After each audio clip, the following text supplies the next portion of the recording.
Hi guys, welcome to this atmospheric bird watercolour step-by-step tutorial, and this painting is actually going to be the cover of my new handmade watercolour bird sketchbook, and I'll be giving you more information about this sketchbook at the end of this tutorial. So shall we get started? I have sketched out my drawing with an HB pencil on rough watercolour paper. For a full list of all the materials I'm using, please check out the description below. If you look at the photograph, you can see there's lots of greens in the photograph, but I wanted to do a blue background. So I'm mixing up lots of different blues. So at the top left there, ultramarine, a puddle of cobalt blue, bottom left. I'm now mixing up some Prussian blue. And I'm going to add a little bit of Viridian green in there, but any green will do. And you can use your own colours. You could go for sort of pinky backgrounds, greens, sort of yellows, entirely up to you. So I'm mixing up some Daniel Smith DuoChrome blue here. It's kind of like a pearlescent colour. It's quite pretty. I don't really use it very much, but I really liked the colour for sort of special effects. I'm now mixing up some Paynes grey with the Prussian blue as well to create a very dark blue colour. I'm going to use that colour for the branches and for the darks of the birds. And this is actually Cobalt Teal. You can use Cerulean if you don't have this colour, but again, as I say, you can use your own colours. Now I'm going to spritz the surface with my spritzer bottle onto the rough Fabriano watercolour paper. And I've actually chosen a very thick paper because I'm going to make this actual paper into a cover for my sketchbook. Now I will have alternatives in my later tutorial. If you've got thinner paper, you can actually attach it to card, etc. So I'll be talking about that in my next tutorial. But I've actually gone for the thicker paper so I can use this as my cover without attaching it to any card. And the paper is 300 grams, so it's about double the thickness I usually use. So I'm using my 1-inch flat brush. Use a large brush for a large area. I'm painting this all wet in wet, starting off with the sort of paler blues, the DuoChrome pearl blue and the teal. Again, as I say, you can use Cerulean. I'm now using the ultramarine, nice big strokes, a little bit of cobalt blue there. The paper's lovely and rough, so you can see some of the texture of the paper. What attracted me to the photograph was the beautiful sort of atmospheric background effect. And of course the birds in the trees. And I absolutely love birds, and I'm really excited about doing this sketchbook full of different species of birds. So if you have any suggestions for a bird tutorial, please put those in the comments section below. The other thing that attracted me to this photograph, it wasn't one particular bird, it's just lots of birds in the tree, some birds flying off in the distance. Everything can be really loose and you can put your own stamp on it, just working wet on wet, gradually getting darker here, still using my 1-inch flat brush. If your paints are drying, just spritz them with a spritzer bottle, don't panic, and just try to enjoy this. And if it all goes wrong, just run it under the tap and have another go. But just let go, just relax. And what I'm doing here as well is I'm leaving little patches of light here and there. I will be doing some tilting later as well. But I'm adding a touch more of the cobalt blue. I'm just trying to really get as many different blues there as possible. I was very tempted to get even more blues out, but I sort of controlled myself here, so I've just got a few. Just adding a little bit of that Prussian blue with the Paynes grey here, and now I'm just going to get it to tilt. If it's not moving well, just spritz it with your spritzer bottle and get that paint moving. What happens here is you can create some wonderful atmospheric effects, but also the paint blends together, all those different colours blend together. What I'm using here is watercolour pencil. It's a light blue watercolour pencil with sandpaper, rubbing the tip of the pencil against the sandpaper, and the pigment falls onto the wet surface, creating lovely texture. You can use brush show as well. I'm also sprinkling some Himalayan salt. You can use table salt onto the damp surface. I'm going to allow that to dry naturally, and you'll watch as I paint on how that salt absorbs the paint to create some lovely light textures. So I'm mixing up some of the Paynes grey here with the Prussian blue, and I am painting damp into damp the branches. So the paper is still wet, so you'll get lovely soft edges. I'm using my size 4 round brush. If the paint runs too much, your brush is too wet or the paper is too wet. So you might want to adjust one or both of those. And another helpful tip is just to wipe your brush onto paper towel or old cloth, just to control the amount of paint on your brush so it doesn't run too much onto your painting. Why I like doing this is because these branches will be quite soft and they'll sort of fade back a little bit, and when I paint branches wet on dry later, they'll come forward and you create depth in your painting here. So I'm just going to carry on now painting these branches damp into damp. And as I get to these sort of smaller branches at the end of the little twigs and branches here, I will lift my brush off the paper, not to press so hard, so the mark will be thinner and finer.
It's actually quite therapeutic doing that to the sound of birds.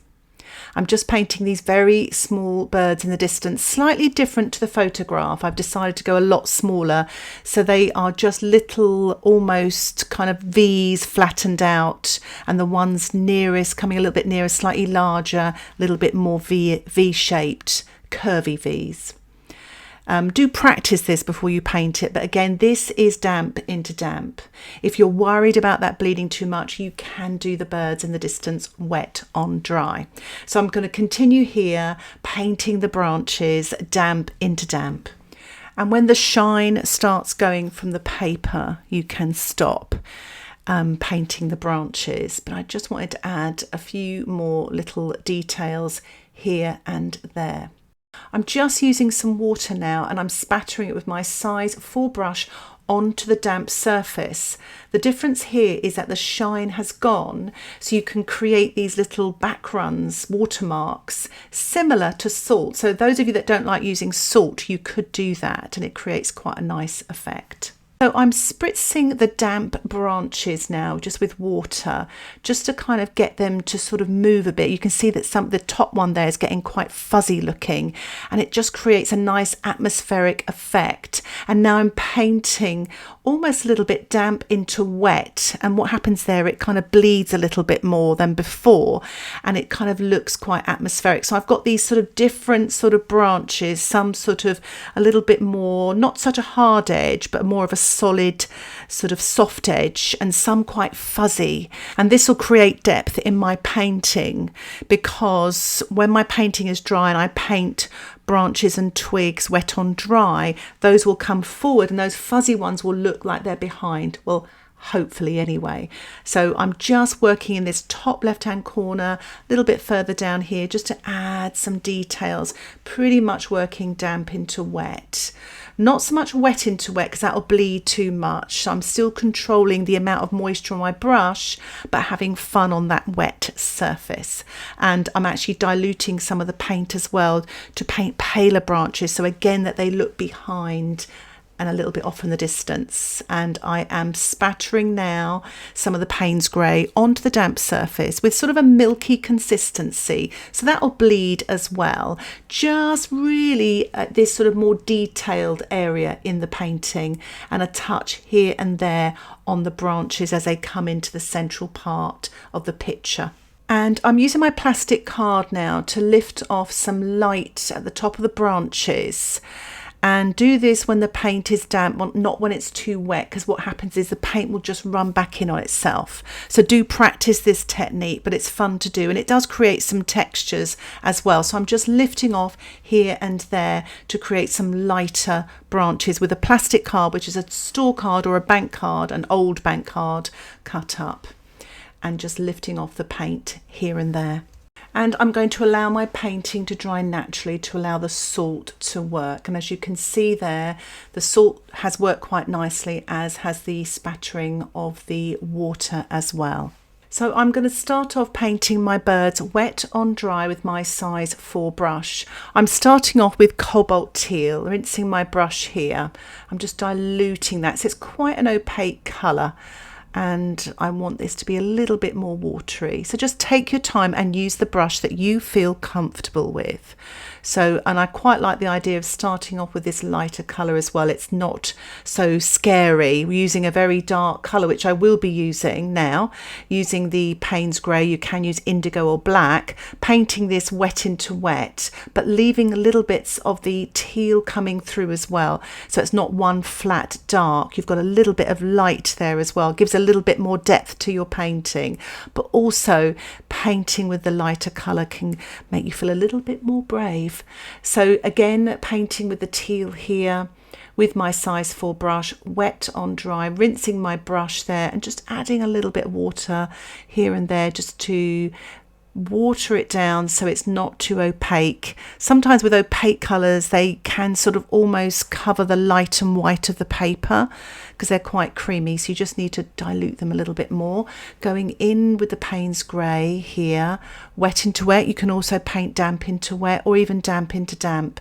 I've actually left a little white circle there for the eye, but you don't need to do that. It's just a little bit of detail. And I'm just carefully painting the legs here as the bird is standing on the branch.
It is really relaxing painting these birds here. Just working damp into damp here. Just painting sort of almost a little bit of detail on the tail, and also I'm really kind of trying to make sure that beak is really comes to a point. Just little bits of detail really do bring these little birds to life.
So as I said earlier, I will be painting some branches wet on dry, and these branches will hopefully come forward to create depth in my painting. So just painting this one here on the left hand side, and I want to be able to bring it across the bird so that I can put his little feet on the branch there, on that little twig. So just take your time with this, remember to breathe. And again, you might want to practice this before you start painting. But as you can see, those fuzzy branches and twigs behind really do fade back. And these wet on dry, darker branches now come forward. And you will feel a lot more control painting wet on dry as well. So it's just building up these details here really does create the atmosphere and the detail and the depth in this painting.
So I'm going to allow my painting to dry.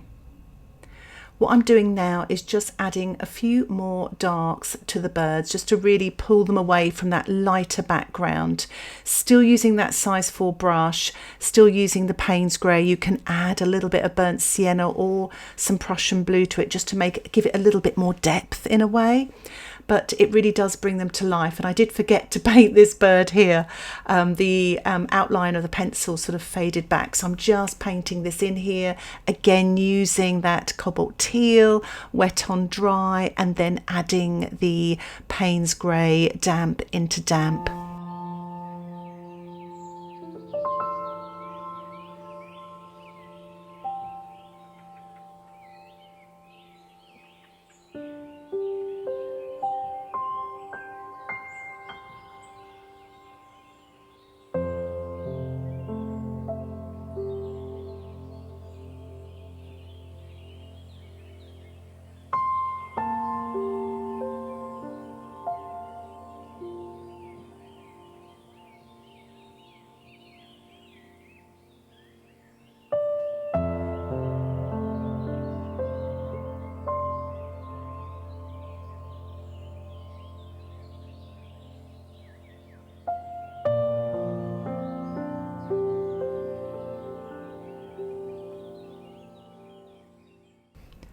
Just adding a little bit more detail to this bird here. I wasn't happy with the shape of his beak and his head, so just smoothing and finessing and blending with my size 4 brush, adding a few more darker branches here, wet on dry, just adding more details. And this becomes sort of a personal thing, what you think looks right to you. You don't have to add as many, or you could add even more branches and even more birds. Entirely up to you. And that's the beauty of art. You know, it's our personal sort of interpretation. Yes, you can use some of the ideas that I'm showing you and the techniques, but I really encourage you to sort of try different things out as well.